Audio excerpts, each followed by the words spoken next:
Right, guys, this is a short video that's going to show you how to get a p-value and a critical value for a t-test. We're going to do one that is one-tailed, and then we're going to do one that is two-tailed, so you can kind of see the difference between the two. So, let's look at this problem. So we came up, we did a t-test, we got a t-statistic of 2.5, our sample size was 20, and our alpha is 0.05. Our hypothesis was that mu is greater than or equal to 30, it's our null, and our alternative is mu is less than 30. So this is a one-tailed test. So we see we have the greater than or equal to sign here in the null, so it's going to tell us it's a one-tailed test. So we know that, so we can go to our table. If you look at the table, you're going to see, going down the left-hand side, a column with degrees of freedom. Alright, if you recall from our earlier discussion in the review that degrees of freedom is n minus 1, okay? So n minus 1. If we keep looking on the upper row here, we have different numerical values: 0.2, 0.01, 0.05, 0.025, 0.01, and 0.005. These are our p-values that the t-table will give us. Notice we don't have nearly as many p-values as we did in the z-table, the normal distribution. So this means that our t-statistics p-values are going to be ranges. Okay, it's going to be a range. I'll show you that in just a second. So let's go back to our problem.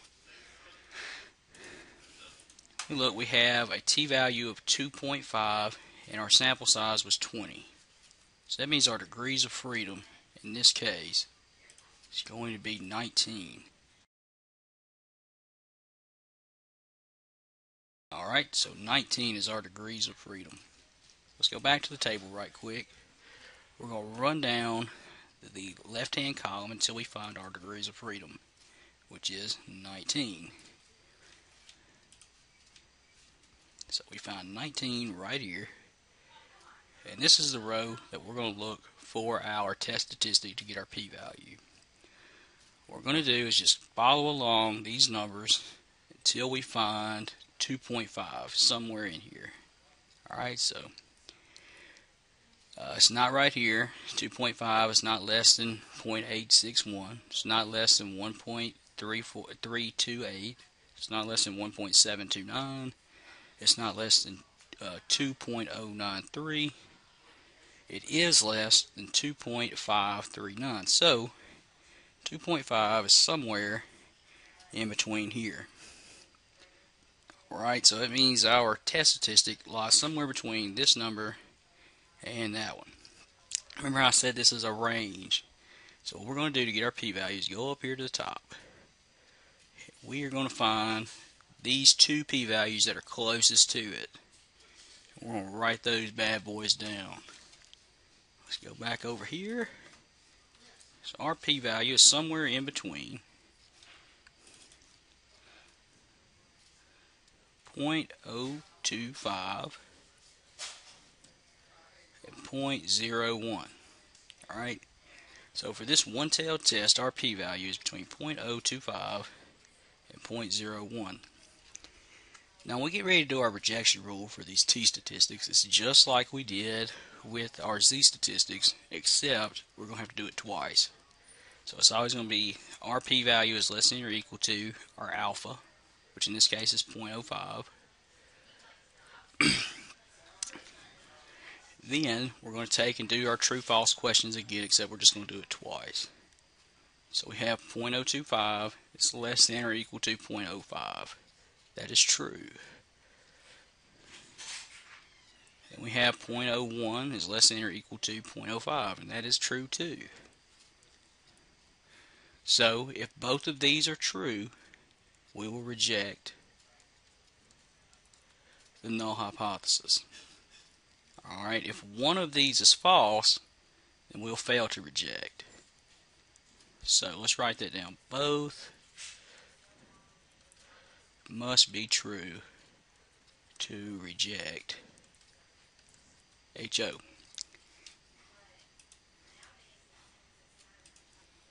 So now that we've gotten our p-value, as you know, our next step in the process is going to be getting a critical value. So let's look at that. Just like with our z-test, our critical value is going to be converting this alpha probability into a distance. So we're going to be looking for alpha in our table.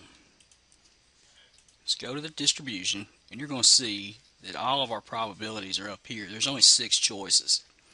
So we're going to find 0.05 up here at the top. Here it is, 0.05. Then we're going to find our degrees of freedom on the left, and we're just going to bring them down. And where the two meet, this is our critical value. So we're going to go back to our problem and write that down. So our critical value is equal to 1.729. Alright, now our rejection rule is just the same as it was with our z-test. So we're going to have our test statistic right here, 2.5, and we're going to have our critical value right here, 1.729. Our signs are going to match. This is positive, so this has to be positive. It's going to be greater than or equal to, since we have positive numbers. So 2.5 is greater than or equal to 1.729. That is true. We will reject our null hypothesis. Okay, so we've seen how to get a p-value for a one-tailed t-test. So the next thing we want to do is look at a two-tailed test. So we have a sample problem here. In this problem, we got a t statistic of 1.67, an alpha of 0.05. Our sample size was 30, so that means our degrees of freedom is 29, and our mu was 70. We said this is a two-tailed test, so our hypothesis has the equal sign in it. We've got everything we need, so let's go ahead and go to our table and get our p-value. Go to our t-distribution, find 29 degrees of freedom down here at the bottom. There's that dude right there. Now we're going to look for our t-stat in here. We have 1.67, so it's not less than 0.854. It's not less than 1.311, but it is less than 1.699. So it's going to be right here in between these two numbers. We're going to follow it up to the top, and our p-value is going to be in the range between 0.1 and 0.05. Go back to our other page and write that down. 0.1, 0.05. Now remember, this is a two-tailed test, so we have to double these. So our p-value range is going to be between 0.2 and 0.1.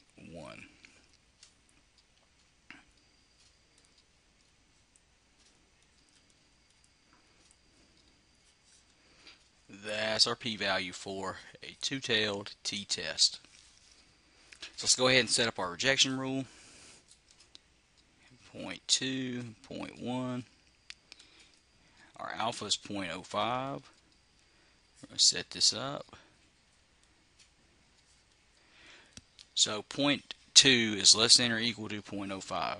That statement is false. 0.1 is less than or equal to 0.05, and that statement is false. So we are going to fail to reject. Notice this is just like a one-tailed test. The only change is that we have to double our p-values after we pull them from the table. So the next thing we need to do is get a critical value for these t-tests that are two-tailed. We'll do that much like we did the one-tailed test, except this time we have to take alpha and divide it by 2. So alpha was 0.05 divided by 2. That's going to give us 0.025. So this is a number we're going to go to our table and look up. So let's do that. We have 0.025 right there. We're We're going to go down to 29 degrees of freedom. And our critical value is this dude right here, 2.045.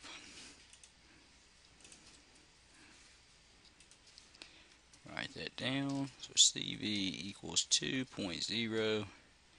We'll set up our rejection rule. Our T statistic was 1.67. This is 2.045. This is positive, so that's so our critical value is positive, and we're going to have the greater than or equal to sign in between the two. So let's do our true/false statement. 1.67 is greater than or equal to 2.045. That is false, and we will fail to reject. So that's it for you getting a T statistic. It's p-value and the critical value. If you have any questions about this, do send me an email to zmoore@ulm.edu. So I'll see you guys in class next time.